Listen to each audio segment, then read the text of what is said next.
Hi అండి, welcome back to my channel. ఈరోజు మేముండే దగ్గర చాలా వర్షం పడుతుంది. సో ఏదైనా వేడిగా తిందామని స్వీట్ కార్న్ గారెలు చేశాను.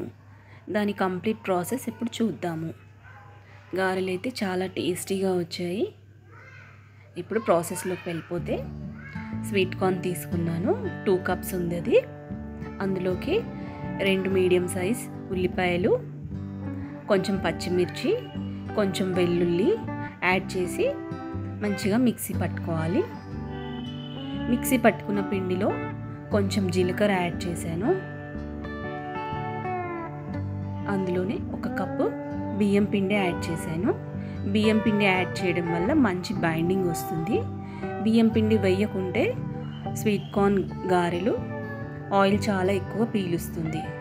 సో బియ్యం పిండి యాడ్ చేస్తే మంచి బైండింగ్ వస్తుంది.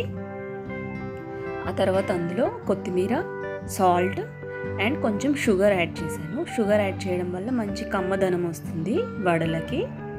ఇప్పుడు ఇదంతా మంచిగా కలుపుకోవాలి. ఈ స్టేజ్లో బైండింగ్ సరిగ్గా ఇంకా రాకపోతే కొంచెం బియ్యం పిండి యాడ్ చేసుకోవచ్చు.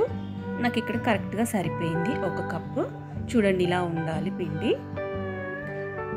ఇప్పుడు అది పక్కన పెట్టేసుకొని ఒక కడాయిలో ఆయిల్ వేడి చేసుకొని ఇందులో వడలు వేసేసుకోవాలి. ఒకదాని తర్వాత ఒకటి. అవి మంచిగా సన్న మంట మీద వేగనిచ్చుకోవాలి. ఇలా గోల్డెన్ బ్రౌన్ కలర్ అయిన తర్వాత తీసేసుకొని సర్వ్ చేసేసుకోవచ్చు. ఇక్కడ వడలు అయితే చాలా టేస్టీగా వచ్చాయి. రెసిపీ నచ్చితే లైక్ చేయండి, షేర్ చేయండి, సబ్స్క్రైబ్ చేయండి. Bye for now.